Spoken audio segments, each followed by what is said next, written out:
नमस्कार मंडळी, तुम्हा सर्वांचं पुन्हा एकदा स्वागत आहे आकाश भ्रमंती या माझ्या यूट्यूब चॅनलमध्ये. मंडळी, पावसाचे दिवस आहेत आणि आता श्रावण महिन्याला सुद्धा सुरुवात झाली आहे.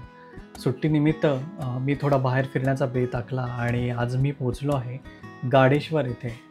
पनवेलपासून साधारणतः 14 किलोमीटरच्या अंतरावरती हे छान असं गाडेश्वराचं मंदिर वसलेलं आहे. पनवेल माथेरान या रोडवरती हे ठिकाण आहे. म्हणजे पनवेलवरून निघालात की तुम्हाला नेरेगाव लागतं आणि तिथून मग डायव्हर्जन घेतल्यानंतर तुम्ही महादेवाच्या या मंदिराजवळ पोहोचता. तिथून साधारणतः एक 10-12 किलोमीटर अंतरावरती हे महादेवाचं छानसं असं मंदिर आहे. आणि असं मानलं जातं की हे मंदिर साधारणतः 400 वर्षापूर्वीचं जुनं आहे.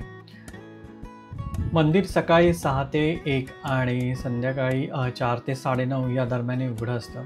यावेळेस तुम्ही दर्शनाला येऊ शकता. आणि ह्या मंदिराची विशेषता म्हणजे मार्च आणि सप्टेंबर महिन्याच्या 21, 22 आणि 23 तारखेला किरणोत्सव तुम्हाला पाहायला मिळतो. तर किरणोत्सव म्हणजे काय, तर सूर्याची किरणं जेव्हा सूर्य मावळतीला जातो त्याची किरणं थेट या महादेवाच्या पिंडीवरती पडतात आणि हे बघण्याचं तुम्हाला भाग्य आहे ते 21, 22, 23 मार्च आणि त्याच्यानंतर 21, 22, 23 सप्टेंबर या दिवशी तुम्हाला हा किरणोत्सव इथे पाहायला मिळतो. आणि हो, या मंदिरातली जी पिंड आहे, जी 400 वर्षापूर्वीची पिंड आहे, तिचा फोटो तुम्ही महादेवाच्या गाभाऱ्याच्या वरतीच तुम्ही बघायला मिळेल. त्याच्यानंतर इथे एक दुसरं छोटेखानी मंदिर आहे.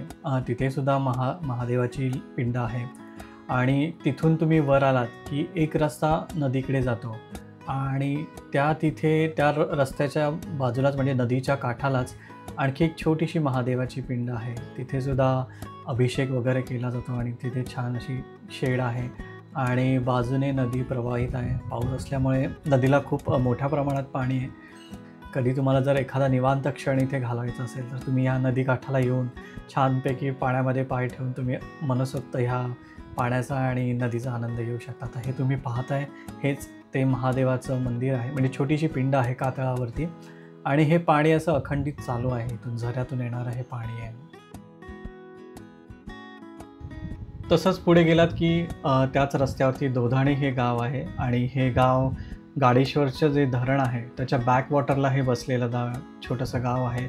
आणि इथून छान असं तुम्हाला ही येणारी जी नदी आहे त्या नदीचा आणि गाडेश्वर धरणाचा मस्तपैकी व्ह्यू दिसतो. आता ही तुम्ही जी दृश्य बघत आहात ही ड्रोननी टिपलेली दृश्य आहेत.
मंडळी, गाडेश्वर जे डॅम आहे, जे धरण आहे, त्याच्या आजूबाजूला बरेचसे असे रिसॉर्ट्स आहेत. तिथे तुम्ही वन डे स्टे किंवा वीकेंड स्टेचा तुम्ही प्लॅन करू शकता.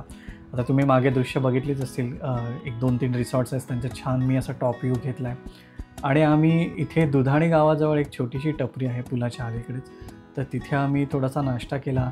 आणि तिथे जे काका होते त्यांना आम्ही रिक्वेस्ट केली की आम्हाला दुपारचं जेवण मिळेल का? तर ते म्हणाले पूर्ण जेवण मिळू शकत नाही, पण एक भाकरी आणि भाजीची अरेंजमेंट आम्ही करू शकतो.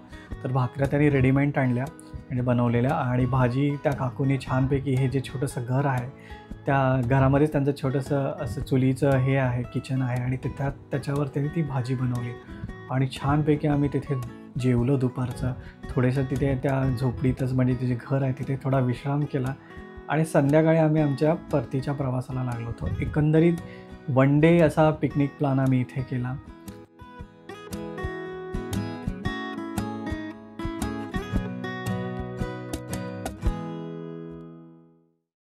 तर मंडळी, आजचं हे ठिकाण तुम्हाला कसं वाटलं हे नक्की कमेंट्समध्ये कळवा. आणि तुम्ही जर माझ्या चॅनलला नवीन असाल तर सबस्क्राईब, लाईक आणि शेअर करायला विसरू नका. पुन्हा भेटूया नवीन एका ठिकाणी. तोपर्यंत धन्यवाद.